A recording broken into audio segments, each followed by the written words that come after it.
এই নো আরিফ 3000 টাকা ডিজেল ভরে রাত্রে পঞ্চগড় রওনা দিবা। ভাই আরো 500 টাকা লাগবে তো, রাতে কি খাবো? দেখো 3000 টাকা অ্যাডভান্স দিতে, বাকি টাকা দেয় নাই। তুমি রাত্রে যে মালিকের মাল নিয়ে যাচ্ছ না ওই মালিকটা ফোন দিবা। হ্যাঁ তোমার নাম্বারে বিকাশে 500 টাকা দিয়ে দিবে। আচ্ছা ঠিক আছে ভাই, রাত 8টা বাজে আমি গাড়ি নিয়ে রওনা দিবো। আচ্ছা ঠিক আছে, আর ঠিক মতো যাবা। ভাই আমার গাড়ি দিবেন না? আমি গাড়ি নিয়ে যাবো না। কি ব্যাপার, নয়ন ভাই তানভীর ভাইকে 7 দিন ধরে গাড়ি দেয় না কেন? কি তাম্বি তুই গাড়ি নিয়ে বেরোবি? আমি গাড়ি তোকে পরে দেবো। তুই যার কথা বলে এক গাড়ি মাল নিয়ে গেছিলি না, মনে আছে না ভুলে গেছো? ওইখান থেকে আগে টাকাটা নিয়ে আয়। আজকে 1 সপ্তাহ গেছে এখন টাকা দেয় নাই। ঠিক আছে ভাই, আমি ওনার কাছে যাই টাকা আনতেছি। যা যা তার যা, কোথা থেকে যেগুলো আসে।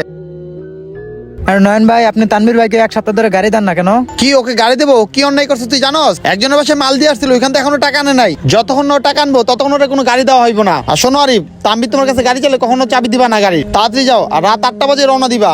ঠিক আছে ভাই। আর মহাজনের ফোন দিবা, ঠিক আছে? জীবন ভাই অফিসে আছে?